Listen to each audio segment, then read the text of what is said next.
Peggy 16.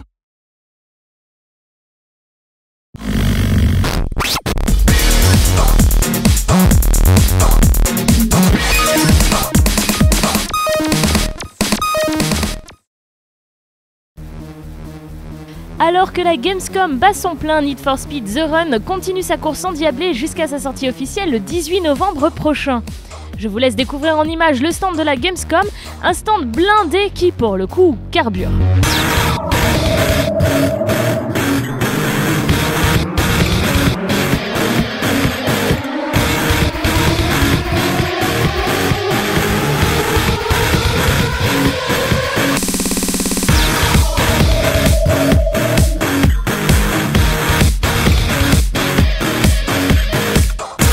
Pour la première fois dans un Need for Speed, le jeu tourne autour d'une histoire avec un personnage plutôt sympathique. You play Jack, who is a guy with, let's just say, a sordid past. And the game starts and he's in a bit of a predicament, and really the only way he can get out of it is to enter this cross-country race across the United States and win the $25 million and basically settle some debts that if he doesn't do, he's not going to survive. So, pretty intense. As he's racing along, it's not just your standard kind of beat 8 people to the finish line. He's moving along, and we've got a variety of modes that really hypen up and reinforce the drama inside of the game. Peux-tu nous donner quelques détails sur cette fameuse course San Francisco-New York?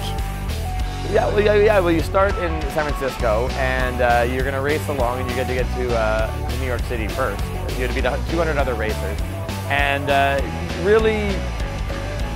The cool thing about this game is that for the first time ever in Need for Speed history, we're actually in real-world locations. And the second part, which is really great, is that as a result of Frostbite 2, we're able to create this really robust, huge game that is reflective of basically the size of the United States. You know, we're able to create a ton of different variety of terrain. So we've got everything from deserts to lush mountains to snowy mountains to lush forests, I should say, to cities and just a whole farmlands, a whole bunch of stuff.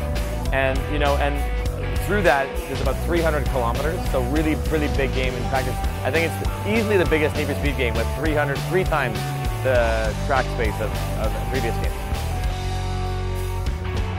Vous nous avez fait découvrir un nouveau niveau ici à Cologne. Pouvons-nous en savoir un petit peu plus? At Gamescom here, we unveiled our new Avalanche level.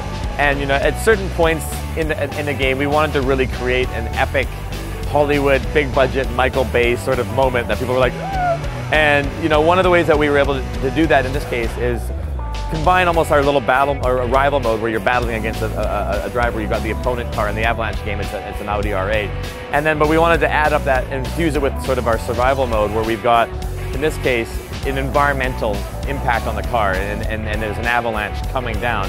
You're sort of forced to enter this road that was closed due to blasting to set off the charges to trigger avalanches. And as you're racing along, the avalanches are coming around you. So not only do you have to try to beat a car, your opponent racer, you have to navigate through snow that's coming down and giant boulders that are falling. It's really intense, but really fun. Bah, au final, c'est un jeu d'action. Action in like a narrative-driven game is really core to what Black Box makes. You know, as I mentioned, we've got underground and Most Wanted and all these sort of iconic Need for Speed games. And what we want to do is sort of take that action and really kind of give a more modern take on it. Tell the story that we've always wanted to take and just even higher, really amp up the danger and just the intensity. So, you know, we've got the player always in the moment. As we're telling the story, you're in the story, you're living and you're feeling that danger. And it's really, and it's everything from autolog to just the way we're telling the story, to mountains coming down on you, to helicopters shooting at you, to battling opponents. I mean, it is truly an intense experience. Tons of fun.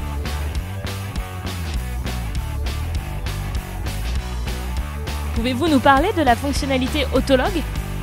I mean, autolog is obviously something that is inherent and core to the Need for Speed experience. It started in Hot Pursuit and continued through Shift and now into Need for Speed The Run.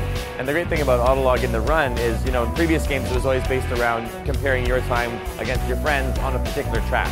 Whereas this one, we actually baked it into the entire career. So while in the career you're beating 200 other racers to New York City, but we wanted to make the race more personal. So now you actually need to set the fastest time amongst your friends to New York.